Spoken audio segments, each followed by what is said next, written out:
MOFs are very interesting porous materials that they were discovered more or less about 20 years ago. These are made from a metal atom or metal cluster, which is connected with an organic molecule to another cluster, another organic molecule, and finally they self-assemble in a three-dimensional network. They have extremely high porosities. So some of these materials are able to reach 8,000 square meters per gram. Some years ago, people started looking at the possibility of encapsulating drugs inside the porosity of these materials and then to have a slow release. And what we are trying to do now is not only to work with the small drug molecules, but also to work with macromolecules, and in particular something like DNA or RNA macromolecules, so we can put them inside the porosity and we can protect them from enzymatic degradation. In this work, we developed a MOF platform where you can encapsulate large amounts of small interferic ribonucleic acids, or siRNA,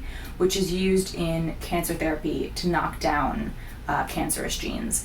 And what's unique about the system that we developed is that the porosity of these MOFs is actually large enough to encapsulate an entire strand within it and really protect it from enzymatic degradation, because these molecules are incredibly unstable. So the good thing is that it's highly specific. They don't have too much side effects compared to other very toxic chemo drugs. You can really tailor to specifically stop the propagation of one protein inside the cells and not the other one, so you only kill cancer cells or you don't allow them to continue growing. We started looking for materials, MOFs, with biocompatible metals, and then we were looking also for MOFs with a porosity which is big enough to be able to accommodate this siRNA molecule. We use supercomputers to screen the porosities of all these structures and then find a material that has this porosity which is large enough for the RNA molecule we had.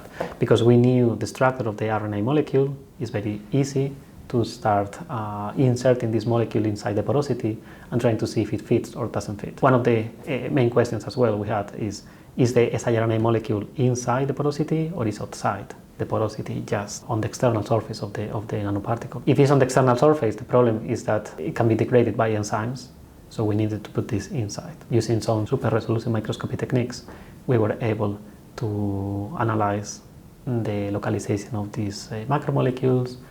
We found that it was inside, we found that it was protected from enzymatic degradation, and then we were able to put them inside the cells. We found that by using a proof of concept system that was based on fluorescence readouts, we were able to encapsulate siRNA within the MOF, deliver it to cells, and get approximately 27% knockdown. In addition, what we found was that by incorporating these extra endosomal release factors, we were able to let the contents within the MOF escape the endosome upon cellular uptake, and that was how we were able to see really consistent levels of gene knockdown. Basically, it's a platform technology that we can use for almost any molecule and many diseases, not only for cancer. The good thing with metal organic frameworks is that we can really tune all the properties from all these materials. In the last 20 years, there have been about 80 to 90,000 different metal organic frameworks.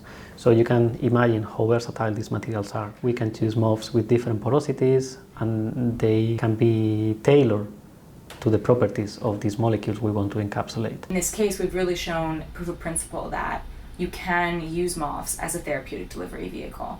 And it really does set the stage for ongoing work where you can simply switch out the siRNA for a different sequence that codes for any cancerous coding gene. If we focus on difficult diseases, these materials are going to have a big opportunity.